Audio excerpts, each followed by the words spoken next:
Good, happy Thursday evening. I'm Riley King, and welcome to this Thursday evening edition of the Riley King Newscast, right here on the Riley King Network. We have a lot of news to get to this Thursday evening, so let's get started right now.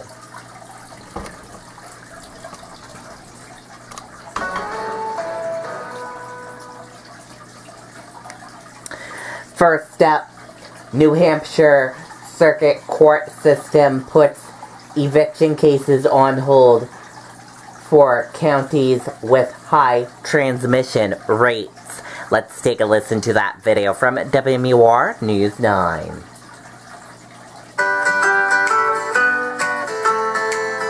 Life has a funny way.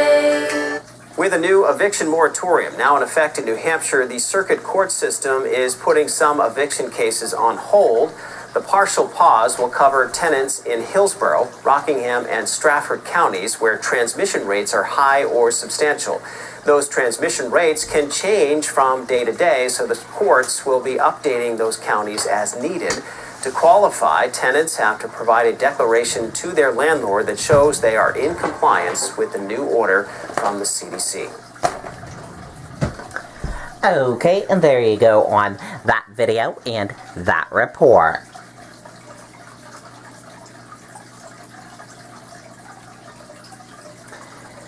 New Hampshire Executive Council approves $3.4 million contract to equip New Hampshire State Police with body cams. Let's take a listen to that video from WMUR News 9.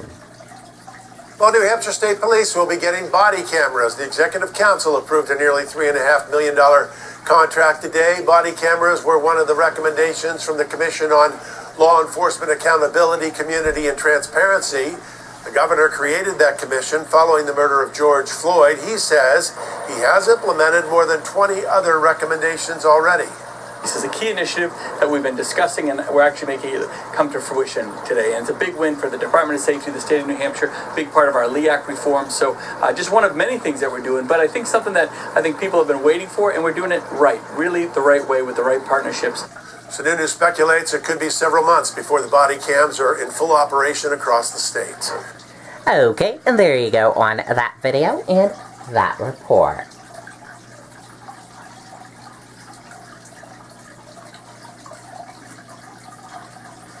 New Hampshire DOT detours in place while Route 12 remains closed in Charlestown.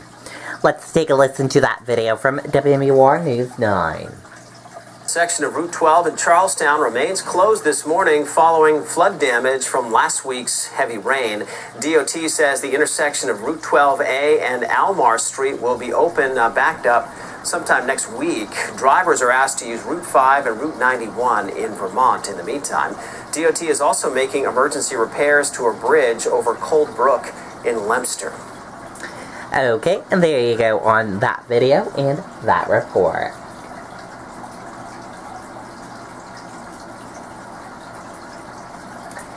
Texas man rescued after attempting to summit Mount Washington. Let's take a listen to that video from WMUR News 9. What's up, Peloton? Get on my sunglasses, these celebrate. New on Daybreak, a 66-year-old man from Texas had to be helped off Mount Washington. Fish and Game says the man was trying to summit Mount Washington via a presidential traverse yesterday morning when he made a wrong turn.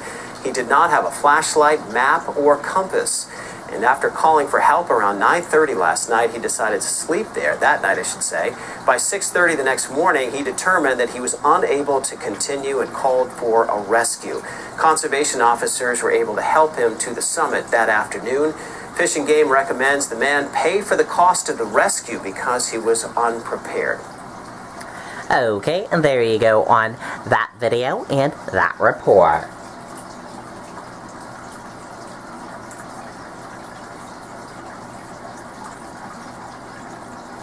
UNH to require testing regardless of vaccination status.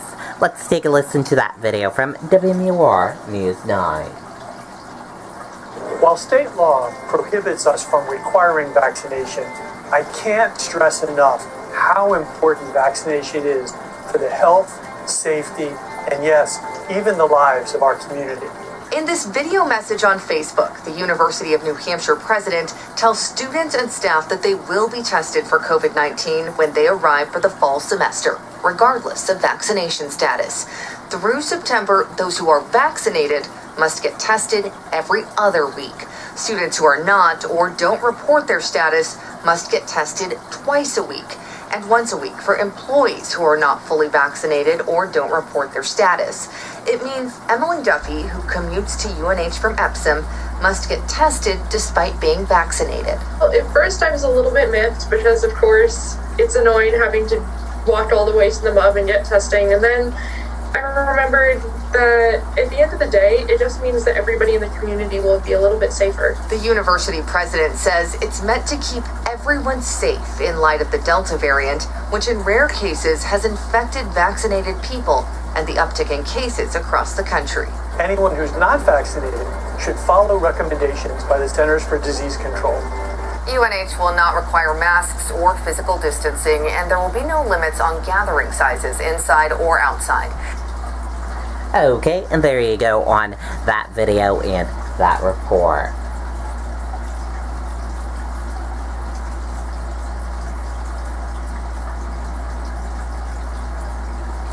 Colby Sawyer College gets a $100,000 grant to expand nursing, health, science programs.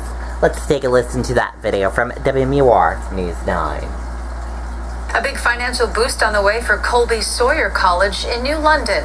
The Hearst Foundation, run by the parent company of WMUR, awarded the school a $100,000 grant to expand its nursing and health sciences programs. The money should arrive in time for the fall semester, and the school says it will be used right away. We will be looking to purchase patient simulators for nursing skill practice.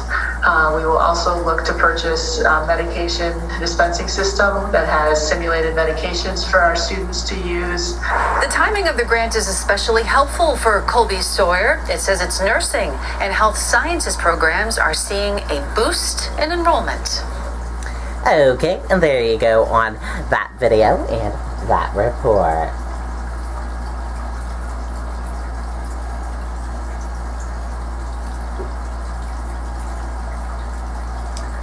Indoor mask mandate back in effect in Hanover. Let's take a listen to that video from WMUR News 9.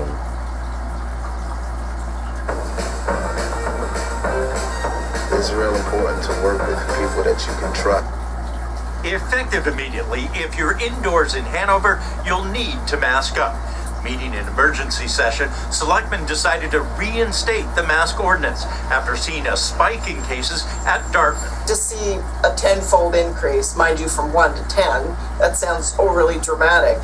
In 24 hours, combined with the fact that these folks had been vaccinated, that was for us, the sort of, uh-oh. The ordinance is the same one that was suspended in June. The town will be working with local businesses and realizes it may take a little time to get the word out. We'll take a few days for everybody to kind of get acclimated, and I think the college will be making whatever announcement it decides to make relative to its own facilities. In a statement, Dartmouth said in part, Dartmouth is concerned by the rise in cases among fully vaccinated members of our community. We are discussing what steps we may want to take and will make an announcement soon. The town says another driving force for reinstating the mask mandate was the proximity of the campus to the downtown and the desire to be proactive. We're the highest counts in the county right now. That has us concerned.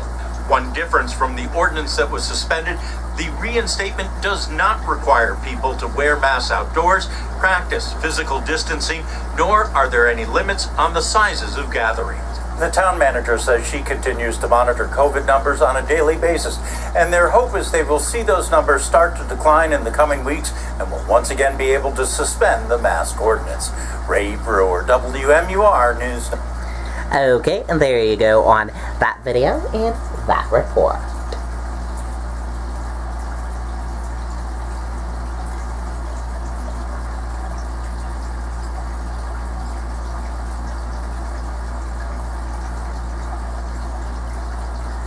4 prosecutors launch criminal probe against New York Governor Cuomo. Let's take a listen to that video from ABC News.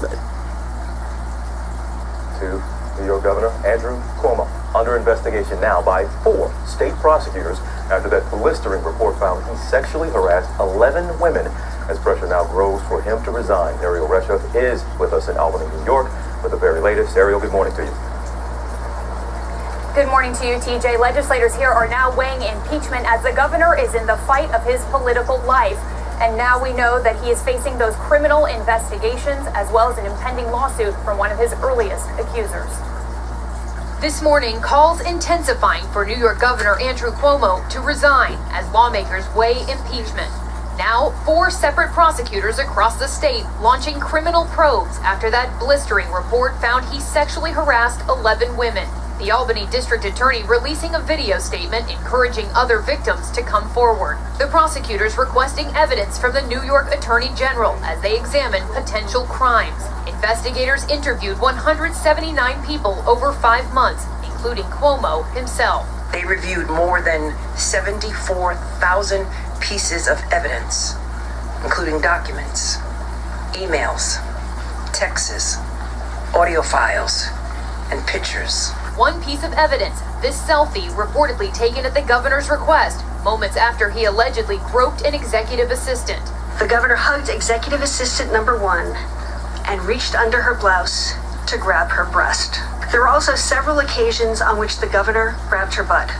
The report detailing new allegations from a state trooper who describes a series of flirtatious and creepy encounters with the governor. She was standing holding the door open for the governor. As he passed, he took his open hand and ran it across her stomach from her belly button to the hip where she keeps her gun. The trooper testified that although the governor's conduct made her uncomfortable, she did not feel she could safely report or rebuff the conduct because based on her experience and discussions with others, she feared retaliation. The report concluding Cuomo personally requested the trooper be assigned to his protective security unit after meeting her at an event, even though she didn't have the required 3 years of state police service. Cuomo has maintained his innocence throughout. I never touched anyone inappropriately or made inappropriate sexual advances. That is just not who I am. And that's not who I have ever been. Lindsay Boylan, one of the first women to come forward accusing Cuomo of harassing her, is now planning to file a lawsuit. When people are brave enough to come forward, it is not okay to try and destroy them. And that's what Lindsay's goal is right now, to send that message as clearly as she can. And the Assembly Judiciary Committee will meet here on Monday to discuss impeachment. It would take 76 votes in the Assembly in order to impeach Governor Cuomo. As of today, at least 82 members say they would vote yes. If he is impeached, he would have to step down until the trial's over. TJ? All right, Ariel, thank you so much this morning. Well, hey there, GMA fans. Robin Roberts here. Thanks for checking. Okay, and there you go on that video and that report. That is it for this evening edition of the Riley King Newscast, right here on the Riley King Network. I hope you all have a great rest of your Thursday evening, and I'll see you back here tomorrow for another newscast. Good night, goodbye, everyone.